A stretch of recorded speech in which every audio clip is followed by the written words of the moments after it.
നേപ്പാൾ അതിർത്തിയിൽ കുടുങ്ങിയ മലയാളികൾ ഉൾപ്പെടുന്ന മാനസരോവർ യാത്രികരുടെ 15-അംഗ സംഘം കേരളത്തിൽ സുരക്ഷിതമായി തിരികെയെത്തി. നേപ്പാളിൽ കലാപം പടർന്നതോടെ ചൈന അതിർത്തി അടച്ചതിനെ തുടർന്ന് ചൈനയിലെ ഡാർജിലിംഗിൽ മലയാളികളടങ്ങുന്ന സംഘം കുടുങ്ങുകയായിരുന്നു. കേന്ദ്രമന്ത്രി ജോർജ് കുര്യൻ ഇടപെട്ട് സഹായങ്ങൾ ചെയ്തതായി തൃശൂരിൽ നിന്നുള്ള ചില തീർത്ഥാടകർ വ്യക്തമാക്കി. ഞാൻ അഭിലാഷ്.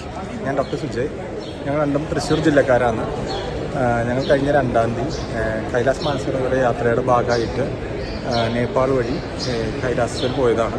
പക്ഷേ 10-ാം തീയതിയോടുകൂടി നേപ്പാൾ ആഭ്യന്തര കലഹം ശക്തമായതിനെ തുടർന്ന് നേപ്പാൾ ടിബറ്റ് ബോർഡർ ക്ലോസ് ചെയ്തു.